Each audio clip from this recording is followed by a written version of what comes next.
Continuamos en República Laica con nuestros invitados, el doctor Héctor Mendoza y el doctor Raimundo Canales, ambos del Colegio de Bioética. El doctor Mendoza es también profesor en la Universidad Autónoma de Nuevo León y el doctor Canales en el Instituto de Perinatología, correcto, si no me equivoco, ¿no? O sea, ambos grandes expertos de este tema del embrión, que me parece muy importante porque creo que toca muchísimas facetas de nuestra vida, de nuestros derechos en la República Laica. Pero, digamos, para beneficio propio y del público, me gustaría que primero me explicaran qué es el embrión humano.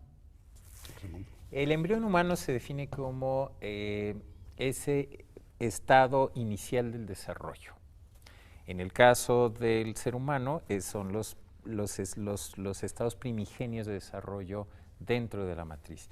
El periodo embrionario inicia con la fertilización del óvulo y termina en el momento en que se acaban de formar todos los aparatos y sistemas de lo que va a ser una persona humana. Muy bien, después de esa introducción, que creo que nos sirve a todos, podemos ir a una pequeña cápsula informativa para que precisamente podamos entrar en este tema. Vamos a esa cápsula, por favor.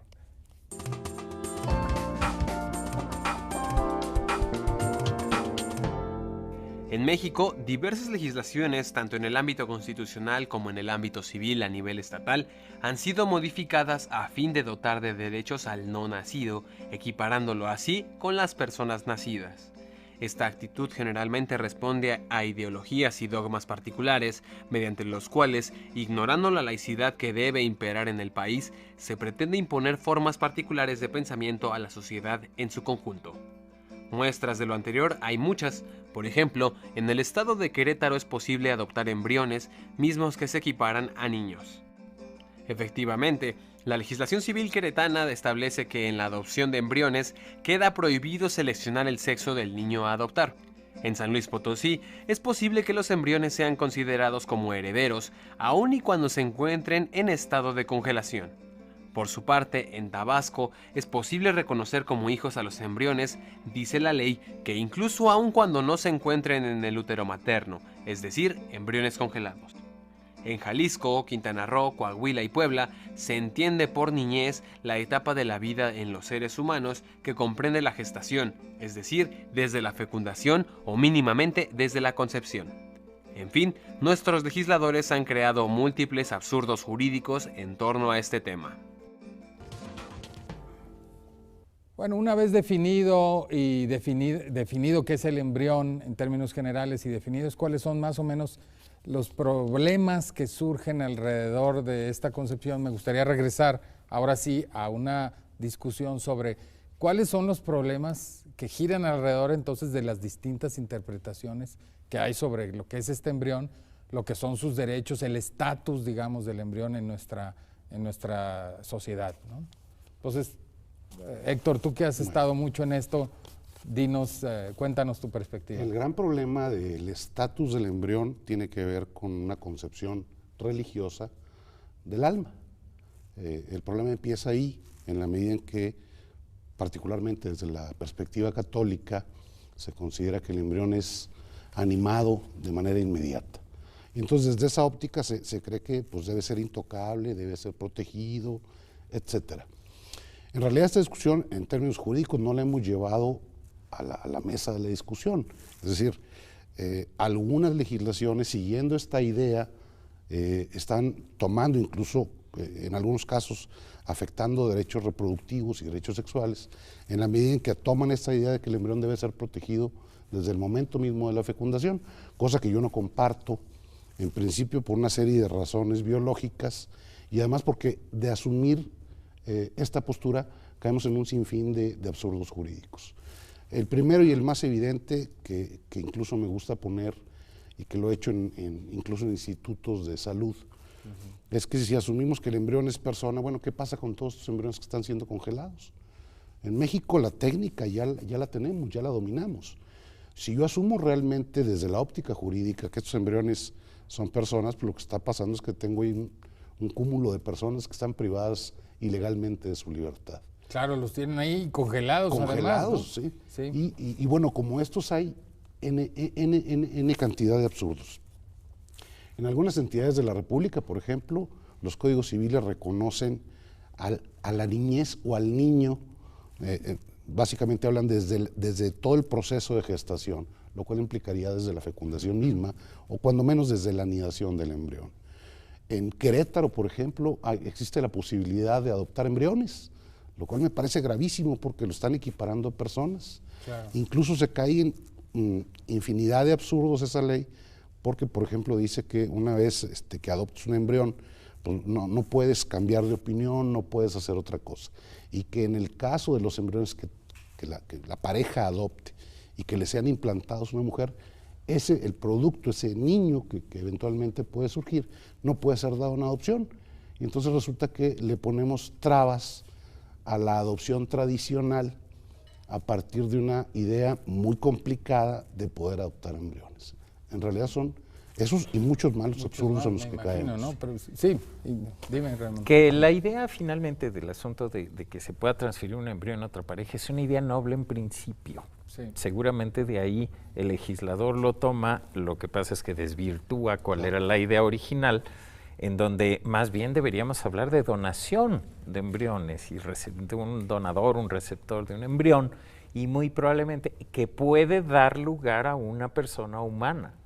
Pero en sí mismo el embrión no tenemos ninguna prueba científica, ninguna evidencia bajo ninguna circunstancia de que se trate de una persona. Como bien decía Héctor, efectivamente se trata de un asunto de creencias. Yo tengo, si yo soy católico, tengo pleno derecho a creer que efectivamente ahí hay una persona en ese óvulo recién fertilizado. El problema viene cuando yo trato de influir en la sociedad en general, para, partiendo de esa idea, obligar a que la sociedad perciba a ese óvulo recién fertilizado como una persona.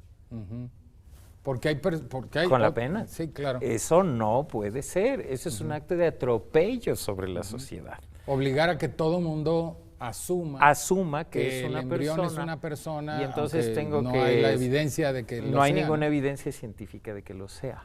¿Y qué nos dice la evidencia científica sobre cuándo comienza a existir una persona? Yo sé que es un debate muy complejo, pero me gustaría que rápidamente nos situaran en él como para... Si, por ejemplo, partimos del hecho sustantivo de que una de las definiciones más importantes de persona es la mente, con la posibilidad de la reflexión, con la posibilidad de relacionarse, con muchas posibilidades, la mente radica en una zona del cerebro que se llama corteza cerebral.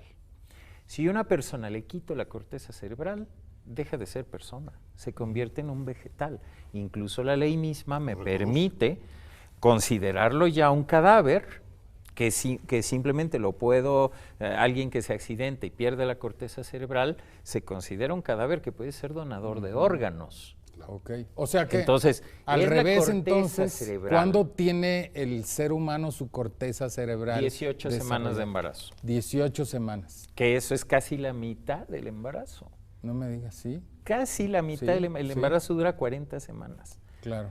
Hay gente que dice, bueno, 16, 18, 20, en fin, hay algunos desacuerdos entre la gente que se dedica al neurodesarrollo, pero estamos seguros que es un evento tardío. El desarrollo de los órganos y sistemas del embrión y del feto son asimétricos. Es muy utilizado el argumento dentro de la Iglesia Católica que en las primeras semanas del desarrollo el embrión ya tiene latiendo del corazón, y eso es completamente cierto, pero es porque lo necesita claro, distribuirse oxígeno, pero no necesita reflexionar. Claro. Entonces, pues evidentemente no tiene corteza cerebral, se le va a formar mucho más adelante en el embarazo, y así como eso, los pulmones no funcionan, y así como eso, el sistema digestivo no funciona, y así como eso, a pesar de que sí tiene latiendo el corazón. Claro, entonces, no tiene nada que ver el corazón. No tiene nada que ver con cerebro, el corazón, ¿no? Con el hecho de que tenga los elementos mínimos que quizá pudiéramos pensar que pudiera dar lugar a un pensamiento. Ok. Ahora, a pesar de eso, Héctor, yo he visto, y tú conoces mejor, que hay personas que dicen, no, eso es una persona desde el primer momento de la concepción.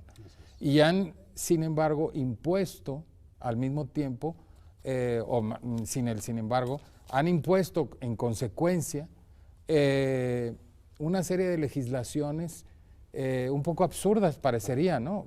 Cuéntanos un poco de cómo Sí, bueno, esto es. a partir de la legalización del aborto en el Distrito Federal, pues hubo una reacción en las entidades de la República.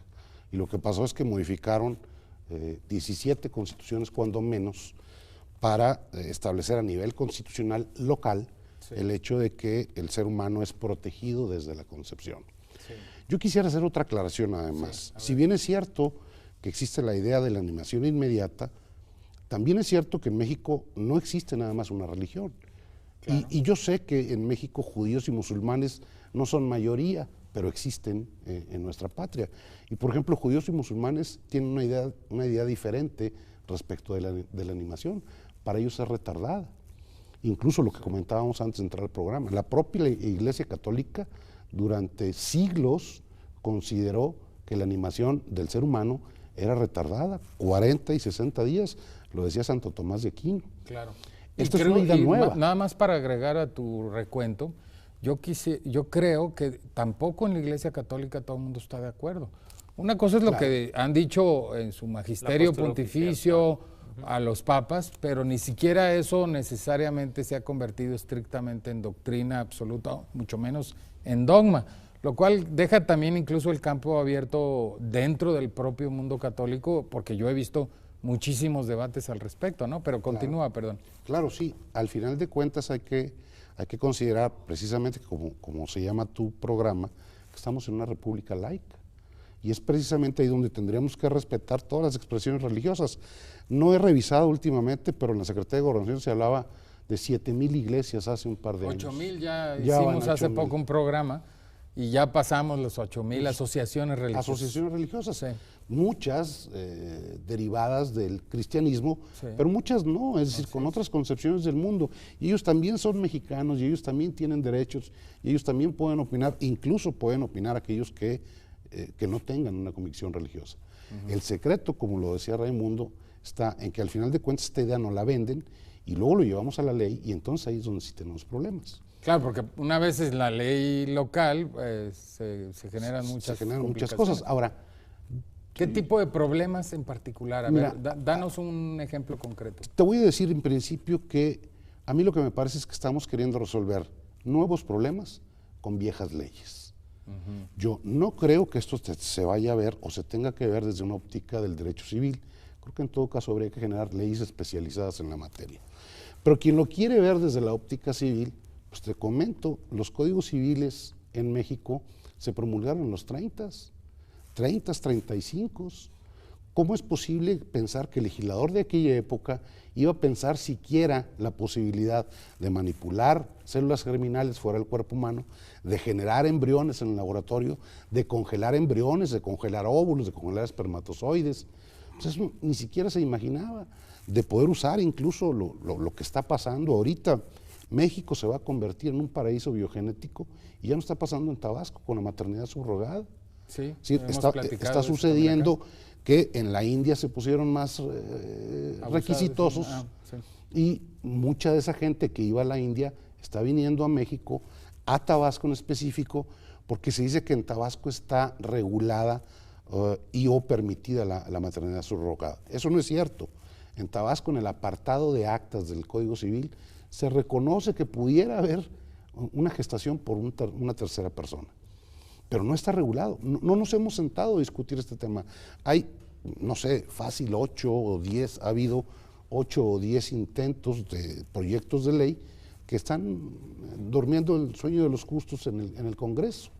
Ahora, esto de los embriones, yo me imagino que pues hay bancos de embriones, ¿no?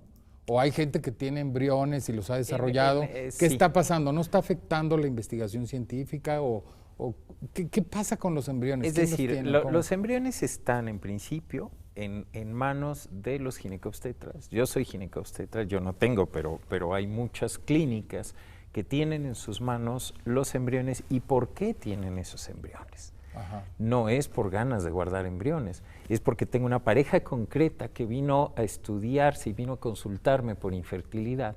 Yo le hago el procedimiento de reproducción asistida para obtener óvulos, exponerlos a la acción de los espermatozoides, y en ese momento se generan 10 cigotos, la fase inicial del periodo embrionario. Tengo 10 óvulos fertilizados y solamente le puedo transferir 2 a esa mujer. Transferirle 4 o 5 sería exponerla hasta exponer su vida, porque Claro. un embarazo con 5 fetos es una catástrofe.